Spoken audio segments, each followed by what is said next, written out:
नमस्कार प्रिय मित्रों, आप सभी का हमारे YouTube चैनल जीके गुरु जी अड्डा पर मैं शैलेश आप सभी का हार्दिक स्वागत और अभिनंदन करता हूं। प्रिय मित्रों, हम लोगों ने प्राचीन भारत के इतिहास में हमने सिंधु सभ्यता की शुरुआत किया था। सिंधु सभ्यता में हमने उसके प्रमुख नगर जैसे मोहनजोदड़ो, हड़प्पा, राखीगढ़ी, बनावली, धौलावीरा, इनके बारे में विस्तृत चर्चा और परिचर्चा आपसे मैंने किया।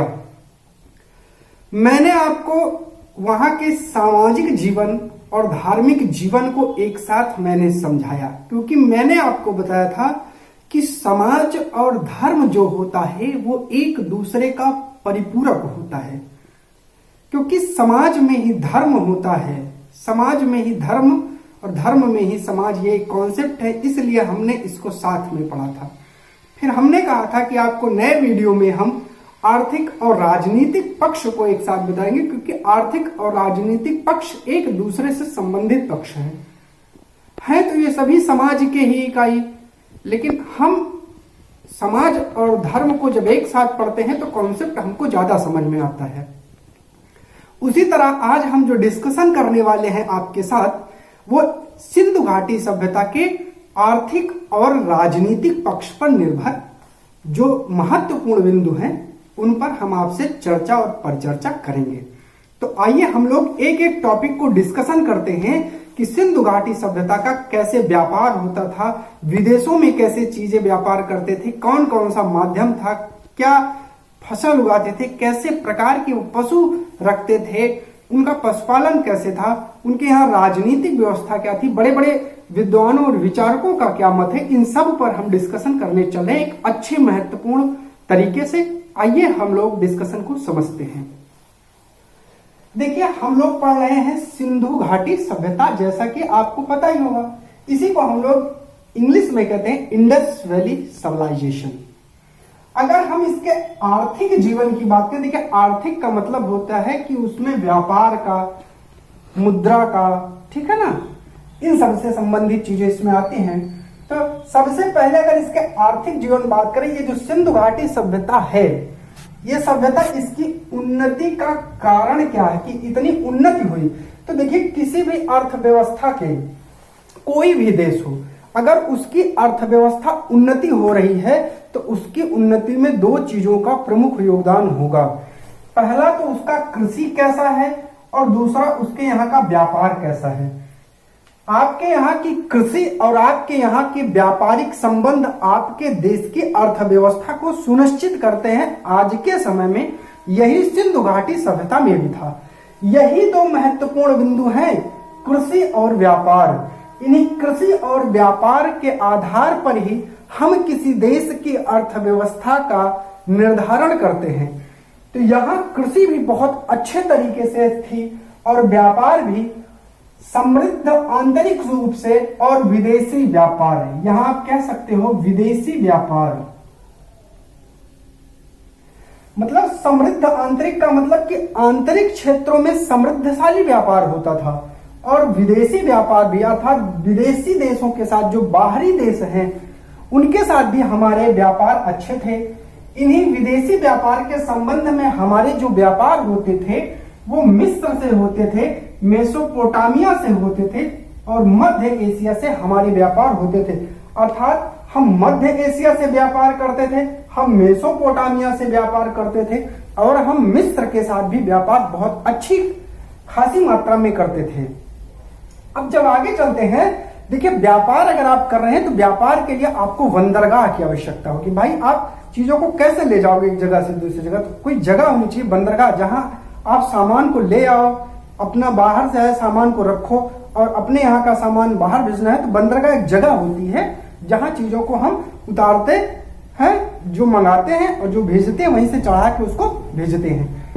तो बंदरगाह की अगर बात करते हैं तो आपके यहाँ लोथल, रंगपुर, सुरकोटदा और प्रभास पाटन, जिनमें सबसे प्रमुख बंदरगाह आपका लोथल था, ठीक है ना। लोथल बंदरगाह आपका सबसे प्रमुख बंदरगाह सिंधु घाटी सभ्यता में माना जाता था। देखिए, अगर आप व्यापार कर रहे हैं तो आपको नाप तौल भी करनी पड़ेगी कि आप कैसे चीजों को नाप रहे हैं, कैसे तौल रहे हैं। तो माप की जो दशमलव प्रणाली है, जो सबसे प्रसिद्ध प्रणाली है, वो सिंधु घाटी सभ्यता में प्रचलित थी और इनकी मापतौल 16 की इकाई में होती थी, अर्थात 16 इकाई के रूप में ये अपनी मापतौल किया करते थे। अच्छा, जब अर्थव्यवस्था है, कृषि हो रही है, तो आपको पता है कृषि जब होगी तो कृषि में क्या क्या चीजें उगाई जाएंगी भाई? फल और आपके ये जो कह सकते हैं कि गेहूं, चावल, जो हम अनाज खाते हैं, इन चीजों का उत्पादन होगा। तो जानते हैं कि जो सिंधु घाटी सभ्यता विस्तृत थी उसमें कौन कौन सी फसलें होती थी? देखिए, गेहूं और जौ के नीचे मैंने अंडरलाइन किया, गेहूं और जौ ये आपकी प्रमुख फसल थी, सबसे अच्छी फसल मानी जाती, सबसे प्रमुख फसल गेहूं और जौ थी। इसके अलावा वो राई, मटर, तिल, सरसों अर्थात इन सब को भी वो उगाते थे। और सबसे पहले कपास पैदा अगर किसी ने किया, वो सिंधु घाटी सभ्यता के लोग थे जिन्होंने सबसे पहले कपास, और आपको पता ना ये कपास काली मिट्टी में होता है, तो नदियों के किनारे ये सभ्यता विकसित हुई। तो इन्होंने सबसे पहले जो कपास का प्रोडक्शन, सबसे पहले कपास को इन्होंने पैदा किया। अब अगर फल की बात कर लेते हैं तो कौन कौन से प्रकार के फल इन्होंने जो है यूज किए? तो खरबूज, तरबूज, नारियल, अनार, नींबू और केला जैसे आदि फलों का हमको साक्ष्य मिलता है कि केला जैसे फल इन्होंने यूज किए। देखिए, अगर आप कृषि कर रहे हैं तो कृषि के लिए आपको औजार भी चाहिए। तो उस समय जो ये औजार बनाए थे सिंधु घाटी सभ्यता के लोग, इनके औजार प्रस्तर अर्थात पत्थर के होते थे, जिनमें और कांसे के होते थे, कांसे और पत्थर के होते थे। लेकिन फावड़ा या फाल अर्थात फावड़ा का साक्ष्य यहाँ नहीं मिला है। लकड़ी के हलों के प्रयोग का साक्ष्य मिला। ये इंपॉर्टेंट लाइन है कि लकड़ी के हलों का जो प्रयोग है वो हो रहा था सिंधु घाटी सभ्यता में। तो लकड़ी के फलों का प्रयोग, लकड़ी के हलों का जो प्रयोग है वो इस सभ्यता के लोग कर रहे थे। कृषि पदार्थों की आपूर्ति ग्रामीण क्षेत्रों से होती थी। अगर आप लिखना चाहें, ग्रामीण क्षेत्रों से होती थी, अर्थात जो कृषि थी वो ग्रामीण क्षेत्रों से इसकी आपूर्ति ये लोग किया करते थे, जो भी पदार्थ होते थे। और अन्नागार नदियों के किनारे बनाए गए या बनाए जाते थे, बनाए गए अर्थात जो इन्होंने अन्नागार बनाए वो नदियों के किनारे बने, क्योंकि नदियों के किनारे से ही इनके बंदरगाह थे और वहीं से क्या करते थे, ये जो है अपना प्रोडक्शन मतलब आयात और निर्यात का काम किया करते थे।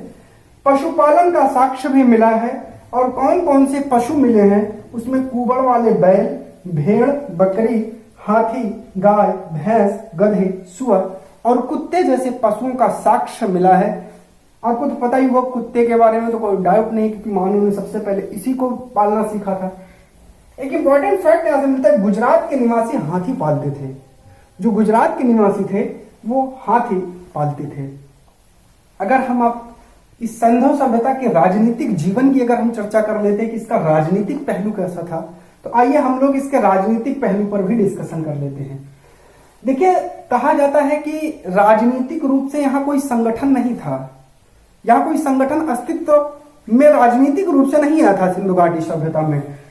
यहाँ जो आकर्षण था वो वाणिज्य व्यापार की तरफ लोगों का ज्यादा था, अर्थात व्यापार करने की तरफ इनका रुझान ज्यादा था। यहाँ कोई राजनीति का संबंध नहीं दिखाई पड़ता है। शासन व्यवस्था में वणिक या व्यापारी वर्ग की महत्वपूर्ण भूमिका थी। आपके जो वणिक वर्ग हैं, जो व्यापारी वर्ग हैं, इनकी महत्वपूर्ण और विशेष भूमिका मानी जाती है। इनका शासन में सबसे ज्यादा सर्वप्रमुख योगदान था। हंटर महोदय एक विद्वान है जिन्होंने कहा है कि मोहनजोदड़ो का शासन राजतंत्रात्मक न होकर जनतंत्रात्मक था।